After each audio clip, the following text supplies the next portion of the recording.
Hi everyone, welcome back to Numinosophy Academy.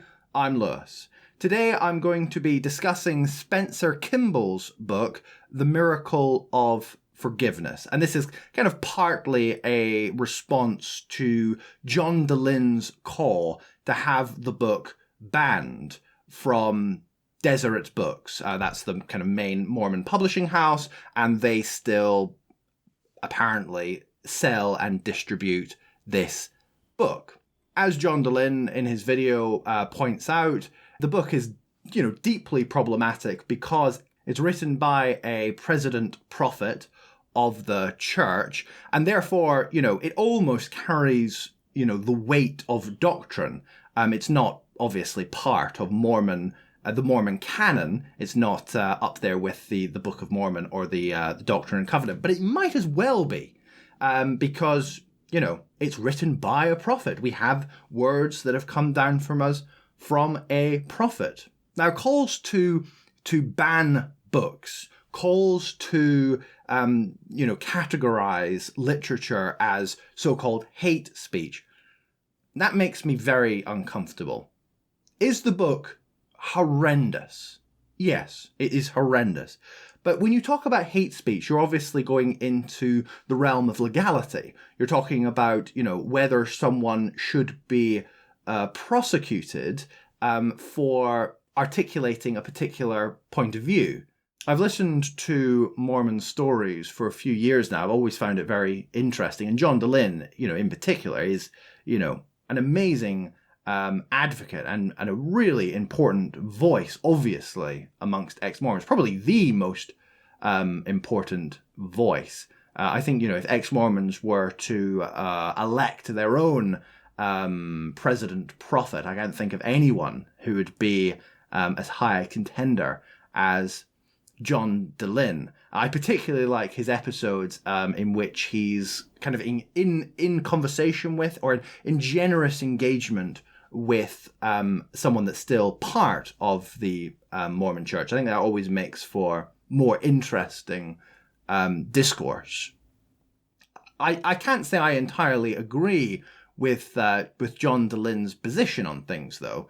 Not falling into the kind of Mormon dualistic way of framing things. I think it's still very possible to be a big admirer of someone, of John Dehlin, and yet still be critical of him. And basically, I think he's just, he's very much part of the woke brigade in many ways, and, goes much further down that road than I would, declaring his pronouns, and with this most recent video, declaring something to be hate speech. I'm very uncomfortable with that kind of rhetoric around the banning of books. I really dislike that. It's evident that if you kind of listen to John Dehlin as he goes through these various quotes from The Miracle of Forgiveness, it's horrendous. It is utterly horrendous.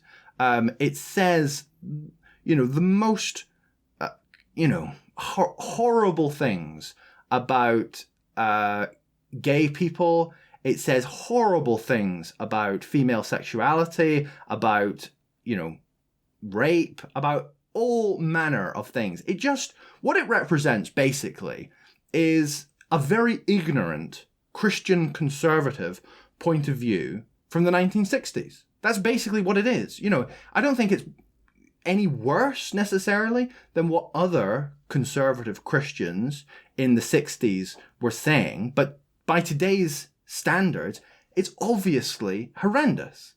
And I think it should be attacked. I think it should be ridiculed. And, it's almost like a three-pronged approach that I think we should take towards something like this. Ridicule, direct attacks, and then with people that, like the Deseret Publishing House, that are still stocking and selling this book, kind of a generous, open engagement. That's like, the three-pronged approach. I wouldn't want there to be some kind of legal pressure imposed upon Deseret Books or the LDS Church to stop stocking this book. I would much rather the publishing house and the denomination arrived for themselves at the obvious conclusion that the book is horrendous and to distance themselves from it. I mean, my understanding is that when it comes to the rhetoric around homosexuality, that there is, I don't want to call it progress, because, you know, there's still a hell of a long way to go. But, you know, they're not talking in the terms that they did in the 1960s. I think, for example, in the Mormon Church, they advocated at one point that if you were gay, you should get married because, you know, that will help kind of suppress your homosexual tendencies and allow you to live a righteous life. But they no longer give that kind of advice. So there is, you know, progress in the right direction. We can quickly go through a few of the quotes that John Dehlin has pulled from the book. It says here that sin and sex practices tend to have a snowballing effect. I mean, it's so, you know, it's just creating once again this kind of this culture and this language of shame. You know, anything you do which is not you know, Snow White pure, and no one is Snow White pure, is sinful and you should feel shame about it. So here's another quote around the evils of homosexuality and how it's curable. Of course, this was very prevalent amongst conservative Christians in the 60s. It's evil, it's ugly, but it's curable and it's forgivable and it can be overcome. Obviously, you know, just a horrible idea. You know, it puts a false belief into people's minds, which, you know, is just going to remain there as a constant thorn, because there's no way, obviously, to overcome, you know, homosexuality, because it's not something to be overcome. It's not a disease. It's not a sickness. It's just, you know, the nature of who we are. You know, but again, is this shocking that, you know, a little old man in the 60s had these views? No, it just has to be, you know, understood within its own cultural context, and now, in our time, reviled as the piece of hateful literature that it is. You know, that's it. We shouldn't start banning it. We shouldn't start, you know, piling them up in, you know, the town square in Salt Lake City and having mass book burnings. You know, I'm very uncomfortable with that kind of idea. And again, you know, this weird kind of fantasy world of old men in their offices in the 1960s. So, for example, here, masturbation practiced with other persons of the same sex. You know, there's this kind of sense that if you are masturbating, then, oh, you're just kind of fall into mutual masturbation. Where the hell does that even come from?